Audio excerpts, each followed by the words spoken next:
Bentornati a Scoring for Films da Vito Lorè e Fabrizio Campanelli. E ritorna Cosa c'è sotto? Con che cosa oggi? I grandissimi temi. Temi d'avventura, immagino. Horror. Sì, però dai, siamo a febbraio. A febbraio c'è il giorno degli innamorati. E allora abbiamo pensato di iniziare con i grandissimi temi d'amore. E in questo caso partiamo dal tema principale di uno dei miei 3 film preferiti di tutti i tempi, che guarda caso sono quelli che hanno sempre avuto flop appena usciti, cioè questa cosa dovrebbe farmi riflettere, però sono diventati degli immortali capolavori. Dovrebbe farti riflettere sulla tua lungimiranza. Esatto, vedi, fin da quando ero ragazzino capii che C'era una volta in America sarebbe stato uno dei miei film di culto.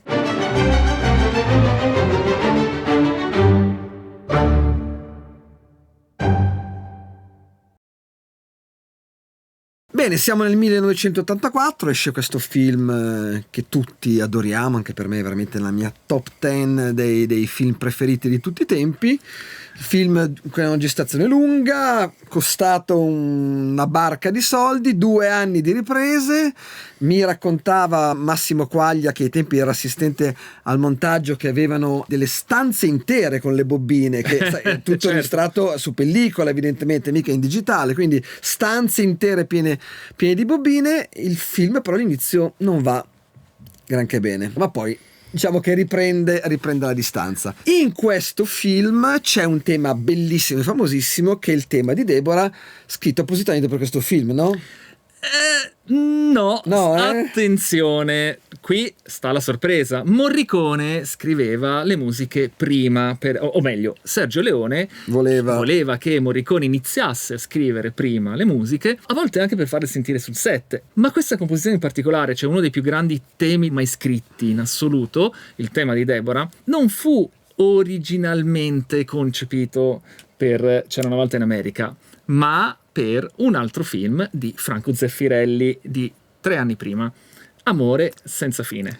Sì, questa fu una delle non poche situazioni in cui Morricone si trova in contrasto col regista, perché Morricone storicamente non amava che nel film ci fossero musiche a parte le sue, anche canzoni. Oggi per noi invece è una pratica consolidata, ma lui insomma non gradiva questa cosa. E in particolare qui il problema si pose con una canzone di Lionel Richie, no? Zeffirelli voleva Lionel Richie in una canzone e Morricone ha detto allora o me o lui e quindi insomma litigarono e quindi il tema restò nel cassetto per 3 anni. Sergio Leone lo ascoltò e disse: questo è stato scritto sicuramente per... infatti era vero, Morricone non lo sapeva, ma avrebbe scritto uno dei più grandi temi della storia per uno dei più grandi film della storia, che consacrò anche un certo modo di esporre la tematica di Ennio Morricone e lo fece diventare di fatto un linguaggio iconico, un modo di esporre il tema che ha dentro delle caratteristiche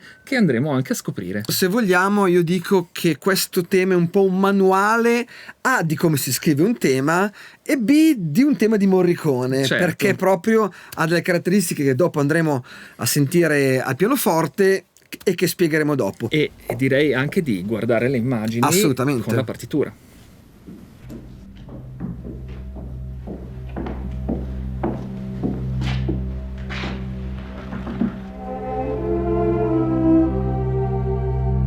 Tu sai che io adesso tra un po' potrei piangere. Ma siamo in 2, sai, c'è questo piccolissimo particolare. Ecco la cellula tematica. Ecco che si ripete. Poi la vedremo meglio dopo. Ecco l'apertura sul 4° grado. Appoggiatura.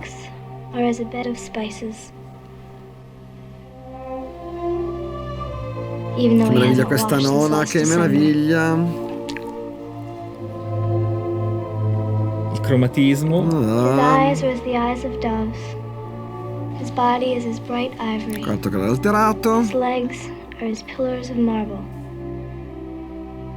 Abbiamo già molto di cui parlare. Sì, ci sono proprio degli elementi tipici di come si scrive un tema e Morricone su questo aspetto insomma se la cavicchiava. Come si scrive un tema, Vito? Allora, come si scrive? È fondamentale in un tema che ci sia una cellula che si riproduca o su altri gradi o in altre tonalità, però un qualcosa, cioè che cosa rende un tema tema? L'insieme di cellule che poi danno un'organicità, altrimenti avremo dei frammenti, cioè ta ti ta ti ta, non è un tema di per sé, è una cellula. Il tema è l'insieme dell'utilizzo di questo frammento, in questo caso ritmico, e lo vedremo dopo il pianoforte, ma a volte armonico, a volte melodico, riproposto su altri gradi e poi eventualmente modulazioni ad altre tonalità. Quindi nel manuale di istruzioni di Scoring for Films per scrivere un grande tema dobbiamo inserire due cose fondamentali. La prima, abbiamo detto, la cellula tematica, l'idea embrionale, e poi una cosa fondamentale che è la sua progressione. Questo è molto importante. Allora, capiamoci intanto quando parliamo di progressione, perché progressione ha tre significati.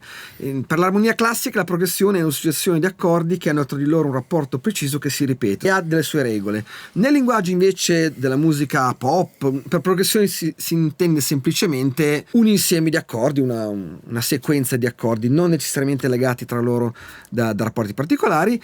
Invece qui per progressione stiamo intendendo lo sviluppo. Ecco. E lo sviluppo, per avere una sua organicità, una sua intelligibilità, deve avere anche sempre uno schema comprensibile, ovvero la ripetizione è alla base della costruzione tematica e della fissazione di questo nucleo che nella sua progressione evolve e costituisce un arco narrativo a sé stante. Anche perché se no non usciamo dal cinema con quel tema in testa, se non c'è questa riconoscibilità e questa ripetizione. Domanda: può essere questa ripetizione ostinatamente presentata?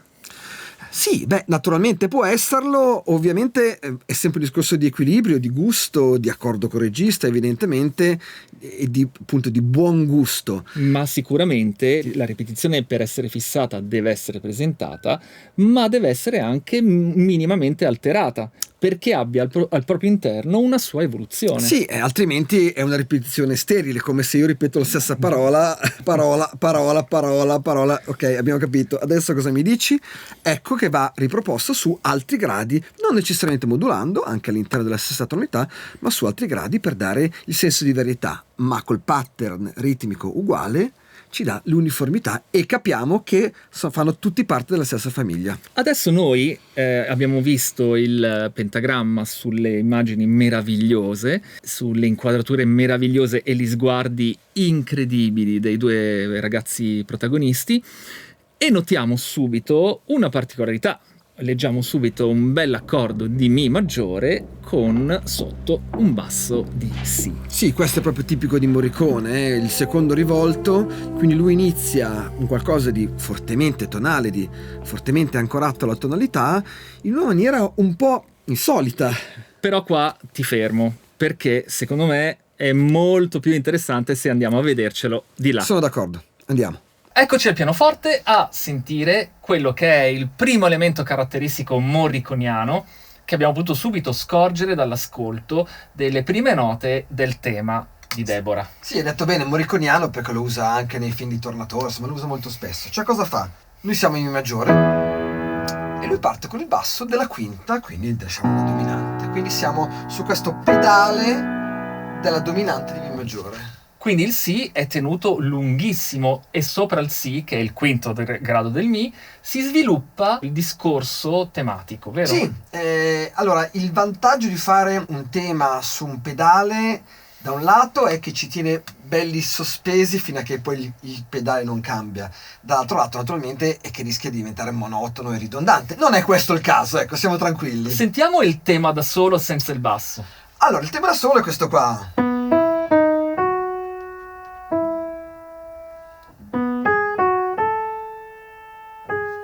E quindi è basato sulle appoggiature. Sì, è basato sull'appoggiatura e sulla ripetizione di questa 3 ottavi più quarto più 3 quarti. E l'appoggiatura ci darebbe anche una bella soddisfazione, un bel appagamento. Na na na na na. Poi ritorna il percorso che ci porta all'appagamento. Na na na na na. Ma al basso abbiamo questa specie di collante che tiene tutto unito, no? E che però contrasta. Assolutamente. Questa è la funzione della dominante al basso. Per questo ho detto collante, perché in realtà è quello ed è fermo. Quindi... E quindi sentiamo lo stesso tema adesso con la dominante al basso.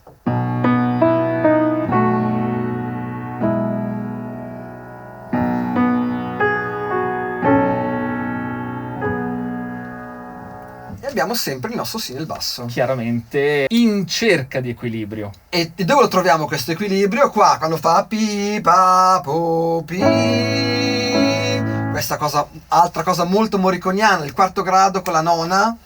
Di da, du, di da. È proprio puro Morricone. E poi l'apertura classica, morriconiana anche questa, sul sesto grado. Sì, questa è un'altra cosa che Morricone fa molto spesso, cioè quando fa...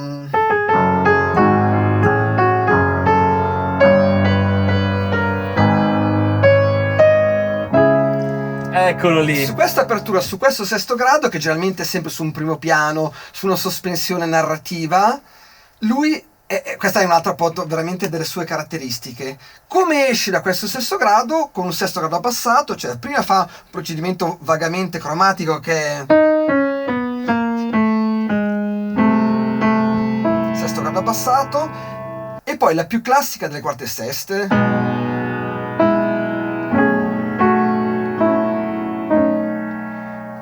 Ci aspetteremmo, siamo sulla dominante. Una tonica. Questa qua. E non c'è quasi mai. No. Perché anzi, lui la usa sempre come sospensione quando fa bi, ba, bi, ba. Non risolve quasi mai e a volte gli serve per passare tramite una cadenza editata da una scena all'altra. Che tu lo sai benissimo da compositore, che molte volte la cosa è difficile legare musicalmente due scene. Perché ho paura sempre che ci sia un taglio netto, che brutto. Ecco. In questa maniera lui uniforma e rende tutto molto morbido e molto naturale. Permette di evolvere in maniera omogenea. Certo, e oltretutto in questa maniera segue veramente molto bene la filmografia di Leone, ma insomma, non solo di Leone naturalmente, insomma. Quindi rende quello che c'è in immagine, lo porta sul pentagramma. Hai detto niente. Rieccoci sul nostro spartito. È interessante notare come... per fare un grande tema non sempre sia necessario, obbligatorio andare a trovare delle armonie particolarmente complesse, particolarmente difficili, anzi. No, anzi, in questo tema tutto sommato Morricone non è che si sia scervellato. Alla fine abbiamo questo Mi maggiore in secondo rivolto. E già qui ci dà una particolarità. Però già questa è già molto specifico. Dopodiché si apre. Arriviamo in sottodominante. Sottodominante, quarto grado, quarto, quinto. Cioè stiamo andando veramente alla base dell'armonia. Quarto, quinto. Poi ecco qui, invece che fare quarto, quinto prima, fa quarto, quinto, quarto. Con questa nona, con questa accordo di nona che abbiamo già visto prima al pianoforte, insomma, che è molto caratteristica. E poi vedi che qui ritorna nell'ambito del Mi maggiore. E questo è un quarto grado alterato, la diesis, quarto grado alterato, e ritorniamo sulla dominante. Cioè rimaniamo sempre nell'ambito del Mi maggiore. Assolutamente. Abbiamo visto al pianoforte il discorso delle appoggiature. Le appoggiature sono fondamentali perché semanticamente ci danno quella induzione di senso che porta a far percepire una sorta di appagamento, come abbiamo anticipato, che nei cicli interni dell'esposizione di questi gruppi di tre note che appoggiano è come se rinnovasse ogni volta il desiderio. Sì, l'appoggiatura ha questa caratteristica che da un momento al di fuori dell'armonia e poi immediatamente ti riporta a casa, diciamo così. Quindi è un piccolo viaggio all'interno di una terra non lontana, che però non è la terra d'origine, e però ti riporta immediatamente a casa. E questo insomma è tipico, insomma, è come dire la funzione tipica di ogni appoggiatura. Allora, il tema viene riesposto una seconda volta e sullo sguardo dei ragazzi c'è una sospensione bellissima che porta all'esplosione emotiva, alla crescita, alla grande variazione del tema, quindi abbiamo qui una prima grande variazione. Sì, perché noi siamo partiti nella prima fase in cui i ragazzi si guardavano, ma c'era un sentimento in nuce. E l'evoluzione psicologica del tema, l'evoluzione emotiva, la crescita di intensità su di loro, che va ad aprire il discorso e anche ad arricchirlo di note, quindi a dinamicizzarlo in un certo senso, va a evolvere quello che è un primo schema che finisce con la sospensione sul loro sguardo e inizia un dispiegarsi continuo delle note. Quindi è come se il flusso che era trattenuto viene rilasciato. Quindi andiamo a vedere subito il pattern di cui stiamo parlando.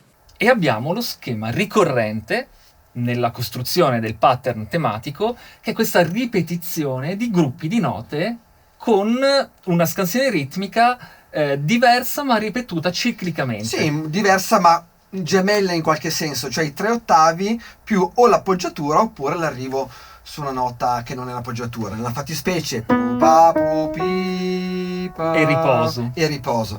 Pu pa pu pi e riposo. Ti da tu ti da tu ti da. Quindi il gruppo di 3 più il riposo costituisce la base su cui poggia tutta l'evoluzione e il viaggio. Certo, e quando a proposito di viaggio ci fa una sorta di progressione come questa qua, pa pa bi bam, pa pa bi bam. Questa è una progressione fondamentalmente, o comunque una fase embrionale di progressione basata però sempre su questo pattern ritmico. Per cui pensa che è bello riuscire a fare tutto un pezzo così bello e così efficace fondamentalmente ripetendo la cellula, fondamentalmente. Perché in realtà il diavolo si nasconde nei dettagli e proprio in questa ripetizione della cellula sta uno dei trucchi della costruzione tematica. Questo gruppo 3+1 si apre qui in questa seconda parte dove gravitiamo attorno al quarto grado, intorno alla maggiore, ed è questo il punto in cui lo vediamo anche visivamente, certo, che è più denso, no? Certo. È più è continuo, quindi quella sospensione, quel andare attraverso l'appoggiatura verso la concretizzazione del desiderio, ma poi stoppato dalla nota lunga. E qui non è più fermo, non è più trattenuto. Questo, guarda, perché una volta, oggi i rapporti sono un po' più semplici, ma una volta, quando eravamo ragazzi noi, baciare una ragazza non era facilissimo. Allora, e tu ti avvicinavi, facevi le cose, magari tu ti avvicinavi, magari si allontanava un po', insomma, è questo che c'è nella prima parte. Esatto. Questa parte in cui si bacia, naturalmente non c'è più questa sospensione, non c'è più questa necessità di creare delle sospensioni e delle pause. Al contrario, abbiamo un flusso di emozioni, di musica nella esattamente.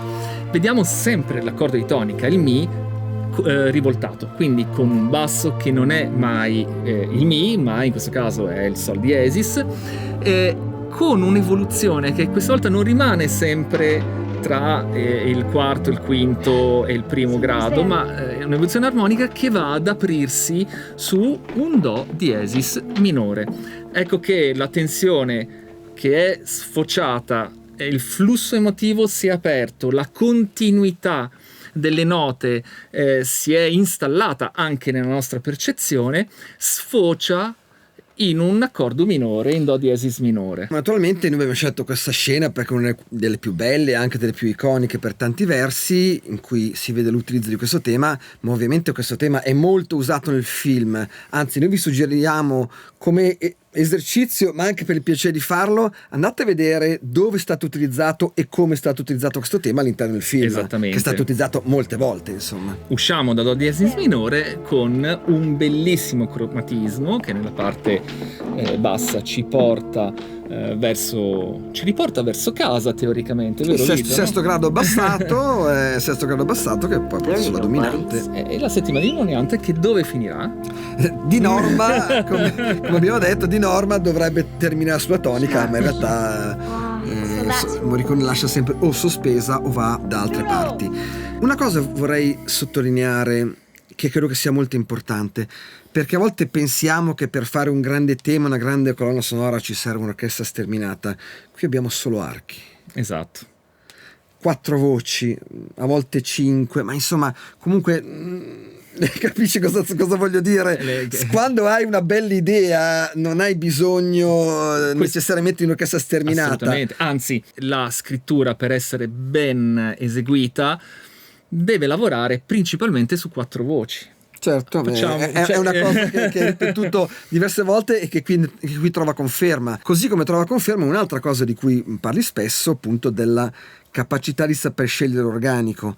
Qui non servono tromboni, assolutamente. Ecco, è un tema comunque intimo, è un tema che parla dell'amore di 2 ragazzi, un tema semplice, come sono semplici i ragazzi. Sono ragazzi semplici e quindi niente di più bello di un'orchestra d'archi. E io vorrei che ci si focalizzasse anche solo visivamente nello sviluppo, nel modo in cui è stato esposto e appunto fatto progredire il tema e la cellula iniziale, perché c'è come al solito un doppio piano tra quello che noi sentiamo psicologicamente osservando gli sguardi dei ragazzi e anche poi più avanti gli sguardi dei non più ragazzi o prima gli sguardi dei bambini. Insomma, questa relazione tra le 2 figure protagoniste è quella che crea una tensione psicologica che noi siamo portati a colmare nella visione. Ecco, la musica ci dice come colmarla e il come colmarla si attua attraverso la concatenazione degli elementi che vanno via via a creare un dinamismo psicologico che è parallelo a quello emotivo della scena. L'abbiamo visto, no? Le premesse sono buttate. La premessa in questo caso è il bellissimo incipit con il basso di dominante. Quella è la premessa. La premessa ci dice c'è una situazione in cui le cose non sono così certe. Okay? C'è il dubbio, c'è l'incognita. Ci sono 2 poli che sono molto forti perché i 2 gradi 1 e 5 sono fortissimi, c'è un'attrazione tra di loro fortissima tra questi 2 gradi, ma sono appunto molto forti anche indipendentemente e quindi creano una tensione contrapposta, un disequilibrio. E quello che noi con la nostra percezione e la nostra mente cerca di colmare. Questo cercare di colmare è quello che, oggi piace molto questa parola, si può definire engagement, ok? Ovvero il gioco e il dialogo, se vogliamo, che il compositore attua con l'ascoltatore attraverso l'utilizzo di questi piccoli trucchi, se vogliamo, che disseminati lungo il percorso tengono sempre viva la tensione intesa come investimento psichico nella lettura del tema e fanno sì che a ogni punto di avanzamento dello sviluppo si ponga sempre la mente del ricevente, la mente dell'ascoltatore, si ponga sempre un'aspettativa su ciò che verrà dopo. E questo generarsi delle aspettative, che è alla base della costruzione forte, della costruzione di un tema significativamente forte e, se vogliamo, anche esteticamente forte. Quindi giocare con le aspettative è fondamentale in qualsiasi costruzione melodica e tematica. Bene, spero che la puntata vi sia interessata. Scrivete nei commenti 2 cose. Innanzitutto, quali altre scene di questo film utilizzano questo tema e se avete notato un diverso utilizzo. E poi scriveteci anche nei commenti se ci sono dei temi che volete che analizziamo, insomma, nei limiti del possibile e all'interno del percorso che ci siamo immaginato io e Fabrizio, se possibile cercheremo di venire incontro. E non abbiamo finito con l'amore. No. Siamo solo all'inizio. Quindi state in zona perché ne vedrete presto ancora delle belle. Ciao.